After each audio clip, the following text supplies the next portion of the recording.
Supreme কোর্টের নির্দেশে ইতিমধ্যেই রাজ্যে চাকরি হারিয়েছেন প্রায় 26,000 শিক্ষক শিক্ষিকা। আর সেই তালিকায় এবার নাম উঠে এলো বাঁকুড়ার বিষ্ণুপুর পরিমল দেবী বালিকা উচ্চ বিদ্যালয়। টিচার ইনচার্জ সহ 6 জন শিক্ষিকার চাকরি চলে গেছে এখানে। আর এই ঘটনার ফলে স্কুলের শিক্ষা ব্যবস্থা এই মুহূর্তে বড়সড় সংকটে।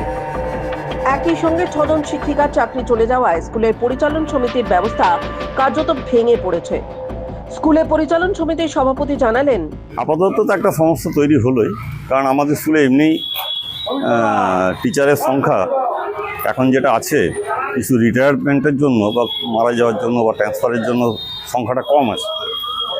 সেই সংখ্যাটা তার সাথে আরও 6 জন কালকের এই মহামান্য সুপ্রিম কোর্টের রায়ের জন্য যে রায়টা বেরিয়েছে, তাতে আরও 6 জন আমাদের এই লিস্টে নাম আছে। তো সেই পরিপ্রেক্ষিতে আমাদের স্কুলের শিক্ষা ব্যবস্থা একটা আঘাত নিশ্চয়ই এসছে, এবং এটা কি করে পূরণ হবে সেটা আমরা যেমন ভাবছি, আমাদের মুখ্যমন্ত্রীও ভাবছেন। আমাদের মানবিক মুখ্যমন্ত্রী তিনি কালকে প্রেস করেছেন এবং বলেছেন কিভাবে কি করা যায়।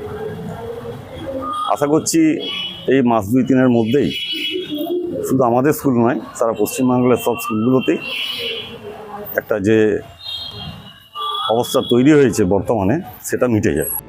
এই ঘটনার তীব্র নিন্দা করেছে বিজেপি।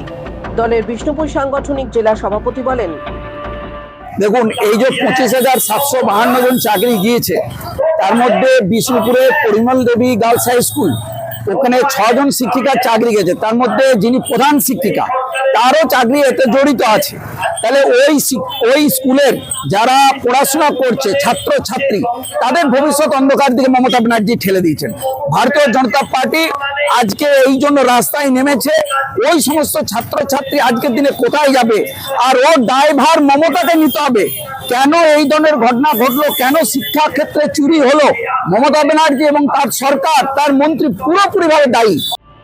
স্কুল কর্তৃপক্ষের দাবি, দ্রুত নতুন শিক্ষক নিয়োগ না হলে শিক্ষা ব্যবস্থা একেবারেই ভেঙে পড়বে, শিক্ষার পরিবেশ নষ্ট হবে।